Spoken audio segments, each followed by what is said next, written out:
All right, so I'm just going to take this round file and hog out the hole a little. See if we can just get it a little bit bigger, just so we can get that thing in.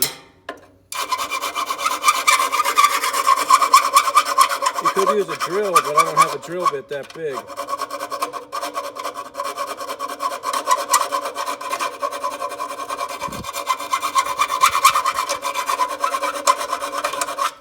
Let's see.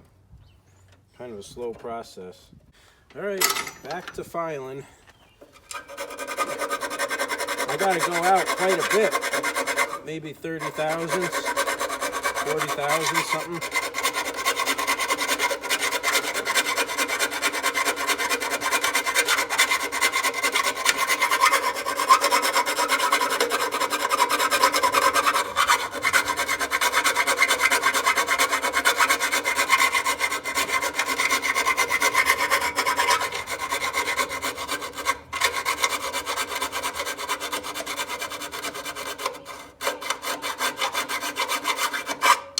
Just got to keep filing it, and there we go, perfect. We're in. All right, didn't need a Dremel after all. Just need a little good old-fashioned elbow grease sometimes. All right, so let's fire this thing in. Let's see. This is a cheap aftermarket switch. It's not a very good one. I usually like to buy Sten's ones, and they give you actual index switches, which was what the OEM switch was. But this is not. This is I have no idea what this thing is. Some POS switch. Let's see.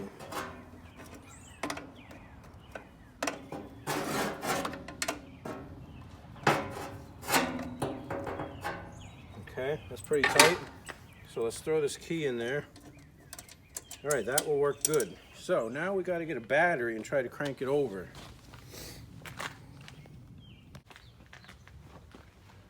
All right, so I have a battery that I use for working on stuff. It's not installed in any particular tractor or anything.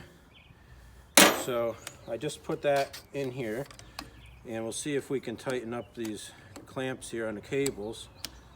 And this is all a bunch of crappy connections and everything. Normally, you don't want to have all these bad connections because later on they start to fail and get corroded, and you end up with what I'll call electrical gremlins in your tractor, which is something that we generally don't want to happen. I probably should be putting a new bolt in this side. This thing is pretty shot on the negative. See if I can at least get it tight. For what we're doing here, just testing, I'm gonna go with it. So, yeah, thing is shot, guys. All right, let's see. Every aspect of this tractor is a rig job. I've never seen anything so bad. Probably the worst thing I've ever seen here. All right, let's see if we hit the key. We get any cranking. Nothing. Does that surprise you? No, not one bit. All right, let's trace down some wires. Probably gonna have to expose the solenoid. Let's see. All right, here's our meter. So let's first check the voltage on the battery. See what we got here. All right, we got 12 something volts, so that's positive.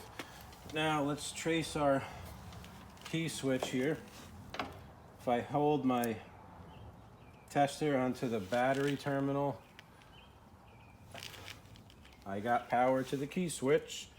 Now, if I hold it down, sometimes having a clamp is good for this, but somewhere I got a wire with an alligator clip on it, which would be perfect, but ideally what you want to do is hold the key switch in the start position and see if you still have 12 volts to the solenoid side here while you're holding it in the start position, which is very hard to do without using one of those clamps, but I think I got it.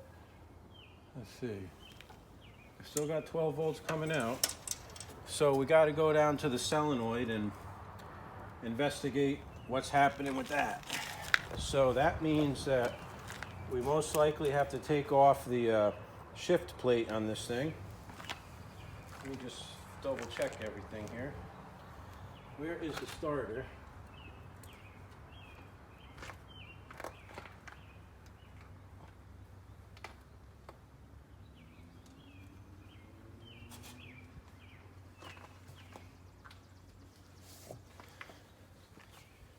All right, let's see. So, on this hood on this tractor, it's missing the prop, so I've just used this handle on a hoe. So we got to find the solenoid. On the CCKA Onans, the solenoid's built into the starter, and I don't believe that the B43M is like that. No, it's not. So there's got to be a solenoid up here somewhere.